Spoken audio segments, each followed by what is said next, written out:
Hey, good morning everybody. It's Mike and thanks for jumping on here with me this morning. Hey, do you want or maybe need some closings in the next 60 days? Is that pretty important to you? Well, if so, then you're going to like our series this week where we're talking about all this week ideas that could produce closings within the next 30 to 60 days. Yesterday we started it off with for sale by owners each day. I hope you jumped on that. I hope you didn't wait. I hope if you're a little uncertain or unsure about it, maybe you'll come to our practice session each morning this week where we're going to help you with that. It's here on site at 9 a.m. The other thing we talked about yesterday was starting your own lead generation strategy and the different types of programs and strategies that are out there and how you could put them to work for you. I encourage you to go back and revisit that call. Today I want to talk about two entirely different ways that could generate customers for you that could close in the next 30 to 60 days. So if you need closings by the end of June, this call's for you. Okay? Let's start with the third on my list, which would be open houses. Like, I just hear success story after success story these days about open houses. A great way to obtain motivated prospects for free. Now look, I am not one of those guys that thinks you need to have lemonade and cookies at your open houses. You're not there to feed them. By the way, they're already there. And nobody's getting in their car and driving across town to get a cookie from you. Can we all agree?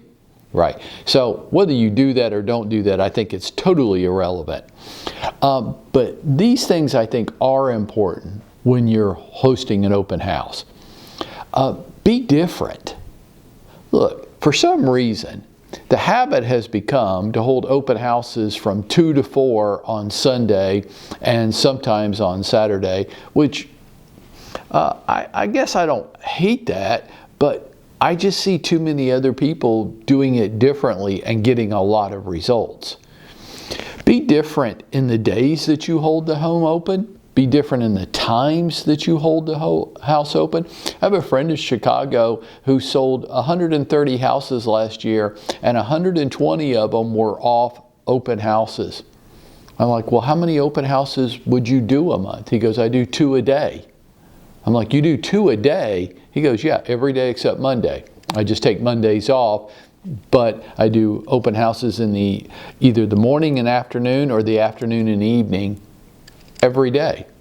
Why? What do you mean, why, Mike? Because people walk in the front door. They come to me, and I didn't have to spend any money. I'm like, well, do people show up? He goes, well, I sold 120 off of that, so yeah, I think they do. And by the way, I just use my open houses as my real estate office every day. So when, during the downtimes when nobody's there, I'm getting a lot of administrative work done. Okay, be different. Be different when you hold the open houses. Be different how you hold the open houses. There might be times when you think a virtual open house is either the same or even better. Maybe you do both. Maybe a real open house and a virtual open house. Allow people that might be interested in taking a peek at the property to do it from their computer screen without having to actually be there. Right? In our market today, open houses are making a strong rebound and is a great way to pick up motivated customers right now. Number 4 on my list kind of touches and plays off of number 3. Circle prospecting around your open house. Yeah. Well, what do you mean by that? I mean this. Call the neighbors and invite them to the open house. Well, I don't know how to reach the neighbors. I don't have all their names and phone numbers. We'll see the help desk. We have a software program that will give you most of those. Call the neighbors. Ask them to come and visit your open house. Why would they want to come and look at the open house? They already live in the neighborhood, right? Well, a couple of reasons. Number 1, they might be thinking about making a move themselves and they're curious to how their home compares with this one. That would be a reason why they would. It's also very common for neighbors to have people they know who have made a comment that they would be very interested in moving into the neighborhood. I know in my neighborhood, I've received 3 messages in the last 90 days from other neighbors saying, hey, if you've thought about moving, let us know. We have a friend that wants to move into our neighborhood. So circle prospecting around your open house. Talk to the neighbors. Who's looking to move? Who might know somebody that wants to move into that neighborhood? And invite them to attend your open house. Now, while you're doing this, while you're holding the open house, be prepared. Be prepared. What I mean, of course, have a sign-in sheet so that you can capture the contact information of the people coming through so that you can follow up with them. Right? And to me, now this is my opinion, if somebody is unwilling to sign in, or they sign in using the name Bugs Bunny or something like that, I'm going to ask them to do it correctly or leave. Why? Our homeowners have requested that we have a log of everybody that came in the home. That is a reasonable request. If you don't want to honor it, then I'm going to have to ask you to leave. That's me. Have your MLS system open and up on your device. And look, why are you doing the open house, right? To sell that particular house? Well, that'd be nice and easy, but it doesn't happen very often. Allow them to help them browse. Say, well, what did you think of this house? Well, it's not really for us. Well, I just happen to have our multiple listing service open.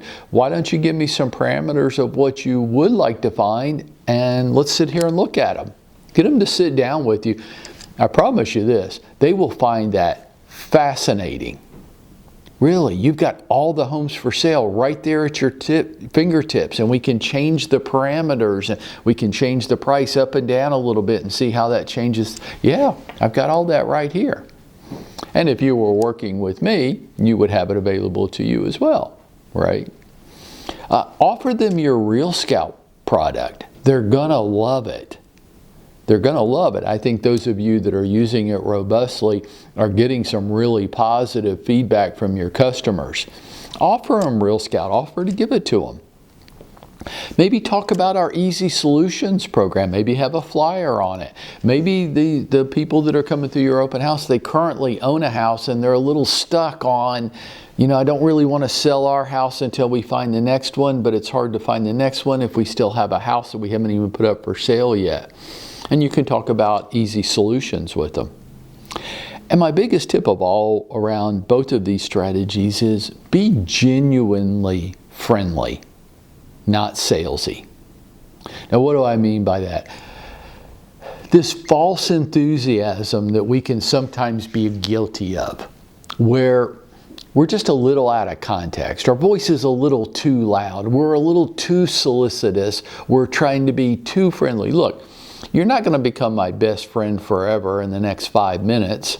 So just chill out. Curb your enthusiasm a little bit. Be genuinely friendly. Be interested in them and what they're hoping to find. And resist the temptation to be salesy. Remember, people only hire people they know, they like, and they trust. So until they know how much you care, they don't care how much you know. Resist the temptation to try to close them at the open house. Now, there's 2 more ideas that could generate customers closings in the next 60 days. And if you were to take these actions, what do you think? Would you be going out there and making it happen for yourself today?